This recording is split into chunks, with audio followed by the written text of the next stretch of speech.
जय हिंद दोस्तों। आज दर्पण सूत्र को प्रूफ करेंगे, सिद्ध करेंगे, आप लोग को सिखाएंगे कि कैसे दर्पण सूत्र को प्रूफ करते हैं। और ये एग्जाम में पूछ देता है दोस्तों, ठीक है ना, एग्जाम में पूछ देता है, इसलिए हम लोग को पढ़ना है। देखिए इसमें जब हम चीन प्रपाटी पढ़े हैं, चीन प्रपाटी में आप लोग को पता है कि सभी दूरियां जो है मापा जाता है कहाँ से, ध्रुव से, यानी कि पोल से मापते हैं। देखिए यहाँ क्या होता है, अवतल दर्पण है। अवतल दर्पण में वस्तु भी इन्हें क्या होता है, प्रकाश के जब किरण आती है तो टकरा कर क्या होता है, पीछे की ओर ही आती है, ठीक है ना, बैक में आती है। इसलिए क्या होता है दोस्तों, यहाँ सब निगेटिव होता है, ठीक है ना। तो यहाँ वस्तु दूरी भी निगेटिव है और प्रतिबिंब दूरी भी निगेटिव है, यानी माइनस में है, और फोकस दूरी भी निगेटिव में है। लेकिन यही अगर जो उत्तल दर्पण रहता है तो ये वस्तु दूरी नेगेटिव में रहता है और ये सब पॉजिटिव में हो जाता है, यानी प्लस में, धनात्मक हो जाता है, ठीक है दोस्तों। तो इसको सिद्ध करने के लिए क्या करेंगे दोस्तों, दो त्रिभुज लेंगे, दो त्रिभुज को क्या समरूप सिद्ध कर देंगे। समरूप सिद्ध करेंगे तो हमको आसानी से बन जाएगा। देखिए एक त्रिभुज लेते हैं MPF और दूसरा का लेते हैं ABF, ठीक है ना, और इसको सिद्ध करते हैं। देखिए दोस्तों, तो एक त्रिभुज लिए, जो लिए क्या, MPF, ठीक है, और दूसरा का लिए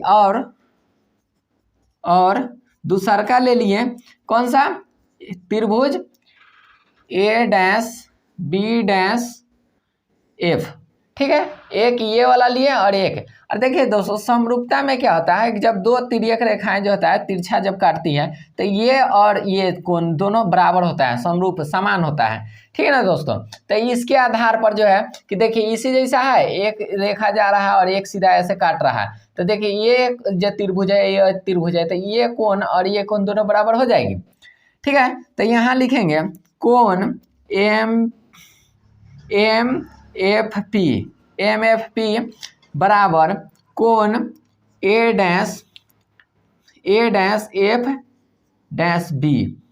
ठीक है दोस्तों। अब जो है ये B है, B'। अब दोस्तों क्या करेंगे, फिर यहाँ जो आप देख रहे हैं कि इसके आधार पर तो लिख लिए। अब ये किसके आधार पर हो गया, ये हो गया समरूपता के आधार पर। ये इसको कहेंगे शीर्ष भिमुख कोण, शीर्ष भिमुख कोण के आधार पर। अब देखिए यहाँ MPF बराबर जो हो जाएगा, ये समकोण हो जाए। देखिए यहाँ ये भी समकोण है। देखिए ये अगर जो छोटी दूरी होगा तो देखिए यहाँ से यहाँ अगर जो लंब डालते हैं, ये छोटे मीटर के लिए है, तो ये क्या हो जाएगा, ये भी एक लंब हो जाएगा, MP, ठीक है ना। तो यहाँ क्या लिखेंगे, कोण हो जाएगा आपका B', A',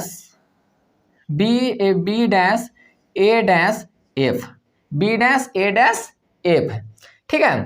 तो B', A', हो जाएगा। तो ये किसके कारण, समकोण के कारण, समकोण त्रिभुज के कारण, ठीक है ना। अब देखिए दोस्तों यहाँ जो है, अब लिखेंगे यहाँ, इसलिए त्रिभुज MPF बराबर समरूप हो गया सिद्ध। समरूप ये कौन सा हो जाएगा, त्रिभुज A', B', F। और जब हम लोग दोस्तों जानते हैं कि जब समरूप ये हो गया तो इसका लंब सब बराबर होगा। ये दोनों क्या होना, अनुपात में होगा, रेशियो में होगा, और इसका आधार है, इसका आधार रेशियो होगा, अनुपातिक होगा। तो देखिए यहाँ लिख सकते हैं MP और बटे में A', B', ठीक है, A', B' बराबर, यहाँ लिख सकते हैं इसका आधार, यानी इसका आधार हो जाएगा PF बटे इसका आधार A', ठीक है, A'। अब दोस्तों यहाँ हो गया, ये मेरा समीकरण 1 हो गया।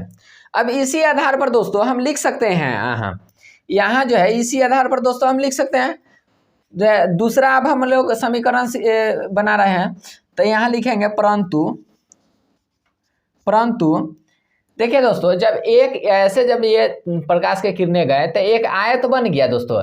अरे एक आयत जो बन गया, तो आयत के देख रहे हैं जितना इसका दूरी है इतना इसका दूरी है, तो यहाँ लिख सकते हैं AB बराबर MP, ए बी बराबर एम पी। अब देखिए दोस्तों, जब हम समीकरण 1 में देखते हैं तो देख रहे हैं कि यहाँ जब ए बी बराबर है तो यानी एम पी यहाँ इसके बराबर है, तो हम इसके जगह पर यानी एम पी की जगह पर ए बी लिख सकते हैं। तो यहाँ दोस्तों हमारा क्या बन जाएगा, यहाँ हम लिख सकते हैं समीकरण दूसरा का ए बी बटे में ए डैश बी डैश, ठीक है, और बराबर इसका लिख सकते हैं यहाँ से पी एफ बराबर ए डैश एफ, ठीक है। तो ये समीकरण मेरा हो गया 2। तो तीसरा का समीकरण जानते हैं। तीसरा का समीकरण देखिए, एक ये त्रिभुज यहाँ ए बी और पी के लीजिएगा, और दूसरा का जो है कि देखिए यहाँ बी डैश ए डैश पी के लीजिएगा, तो ये 2 त्रिभुज होगा, दो त्रिभुज हो जाएगा, तो आपको सिद्ध हो जाएगा। देखिए दोस्तों, यहाँ क्या करते हैं, एक त्रिभुज लेते हैं ए बी पी और तथा ए त्रिभुज ले लेते हैं बी डैश ए डैश पी, ठीक है। इसमें संबंध देखते हैं दोस्तों, संबंध देखते हैं तो देखिए कोण ए बी ई ए प्रवर्तन के नियम से, देखिए प्रवर्तन के नियम से जितना डिग्री के कोण बना के आएगा उतना डिग्री के कोण बना के जाएगा, ये दोनों कोण बराबर हो जाएगा। तो इसके आधार पर देखिए लिखते हैं कोण दोस्तों ये हो जाएगा कोण हो जाएगा बी पी ए, ठीक है। बी पी ए बराबर कोण ये हो जाएगा आपका दोस्तों ए डैश पी डैश बी, ठीक है ना। अब देखिए इसके आधार पर जब ये हो गया तो ये इसके आधार पर जैसे ये प्रवर्तन के नियम के अनुसार से देख रहे हैं, तो दोस्तों यहाँ हो जाएगा कोण हो जाएगा ए बी पी बराबर यहाँ हो जाएगा कोण बी डैश ए डैश पी, ये दोनों बराबर हो जाएगा। तो इसके आधार पर देखिए दोस्तों होता है, इसलिए यहाँ लिखेंगे इसलिए त्रिभुज ए बी पी तथा ए बी पी समरूप यानी बी डैश ए डैश पी का। देखिए ये डैश बी डैश पी क्या हो गया, तो इस समरूप हो गया। तो समरूपता में जानवे करते हैं दोस्तों कि इसका लंब और इसका लंब दोनों समानुपाती होगा, और इसका आधार है इसका आधार। तो देखिए यहाँ लिखेंगे इसका लंब यानी ए बी बटे इसका लंब यानी ए डैश बी डैश बराबर ये क्या हो जाएगा, इसका आधार और बटे इसका आधार। तो देखिए इसका आधार कितना हो जाएगा ए पी बटे इसका आधार। तो इसका आधार का क्या हो जाएगा, इसका आधार हो जाएगा इस त्रिभुज के यहाँ ए डैश पी। अब देखिए दोस्तों ये मेरा हो गया समीकरण 3, ठीक है, समीकरण 3। अब देखिए दोस्तों कुछ इसमें समान मिल रहा है। यहाँ देखिए कि समीकरण 2 और समीकरण 3 के दोनों के देखते हैं, तो देखें ए बी बटे ए डैश बी डैश और ए बी बटे ए डैश बी डैश, ठीक है दोस्तों, ए डैश बी डैश। अब देखिए दोस्तों जब यहाँ इसका बायां पक्ष समान है तो यानी कि दाहिना पक्ष भी समान होगा, बायां पक्ष समान है तो दाहिना पक्ष भी समान होगा। तो इसी से अब हम लोग प्रूफ करते हैं। देखिए दोस्तों यहाँ हम लोग क्या करेंगे, या मिटा ही देते हैं, चलिए ठीक है दोस्तों, यहीं हम प्रूफ करते हैं। देखिए दोस्तों तो इसको हम ऊपर लिख लेते हैं, तो ये हम कह सकते हैं यहाँ यहाँ वाला जो है पी एफ दोस्तों लिख सकते हैं पी एफ बटे ए डैश एफ और यहाँ हम लिख सकते हैं ए डैश एफ, पी एफ बटे ए डैश एफ, और यहाँ लिख सकते हैं बराबर ये वाला सब तो आपस में बराबर है, तो ए पी बटे यहाँ लिख सकते हैं ए डैश पी। अब देखिए इसी को हमको क्या है प्रूफ करना है, यहाँ इतना ही हमको मेन करना था। अब देखिए आगे क्या है, तो हम यहाँ देखिए इस चेन प्रॉपर्टी के अनुसार देखिए यहाँ होता है पी ए, ठीक है ना, पी ए अनुसार, और यहाँ देखिए यहाँ कर रहा है पी एफ, तो पी एफ बराबर माइनस एफ है, तो माइनस एफ हम लिख सकते हैं। और यहाँ देखिए दूसरा कहता है दोस्तों ए डैश एफ। तो दोस्तों इसमें ए डैश एफ कहीं नहीं है, तो इस कहीं नहीं है तो इसको क्या कर सकते हैं, ऐसे कर सकते हैं दोस्तों, जैसे करा ए डैश एफ, तो यहाँ से यानी कि ए डैश पी से, यानी कि ए डैश पी में से माइनस हम घटा देंगे, यहाँ से ए पी एफ, ये क्या है पी एफ घटा देंगे, यानी कि पी एफ को घटा देंगे तो ये हो जाएगा बराबर, इसी का बराबर ना है। और इसी आधार पर देखिए दोस्तों यहाँ का था ए पी, देखिए ए पी जो है ए पी बराबर यहाँ है माइनस में यू, तो यहाँ हम लिख सकते हैं माइनस में यू। और यहाँ देखिए अब क्या कहता है ए डैश पी, देखिए ए डैश पी बराबर है माइनस में भी, तो यहाँ हम लिख सकते हैं माइनस में भी। अब दोस्तों देखिए यहाँ जब ये हम लिख लिए तो इसी के आधार पर अब हमको इधर से मतलब नहीं, अब यहीं से हमारा हो जाएगा। तो देखिए दोस्तों यहाँ लिख सकते हैं माइनस के एफ और बट्टे में ही जो है ए डैश पी, तो ए डैश पी बराबर देखिए दोस्तों यहाँ है ए डैश पी बराबर माइनस के भी है, तो यहाँ हम लिख सकते हैं माइनस के भी, ठीक है, यहाँ माइनस के भी लिख दिए। और यहाँ जो है इसमें माइनस है, ठीक है, और माइनस है, और यहाँ पी एफ, तो पी एफ बराबर देखिए माइनस का पी एफ बराबर माइनस का एफ है, तो यहाँ लिख सकते हैं माइनस का एफ, ठीक है। और बराबर यहाँ जो है देखिए ये माइनस और माइनस माइनस दोनों कट गया, तो यहाँ लिखेंगे यू बटे भी। और देखिए यहाँ इसी को लिख सकते हैं माइनस एफ, और ये देखिए यहाँ माइनस के तो भी है ही, और ये प्लस माइनस प्लस हो जाएगा, तो प्लस के हम एफ लिख देंगे, प्लस के एफ हो गया, और बराबर में इधर यू है यू बटे भी है।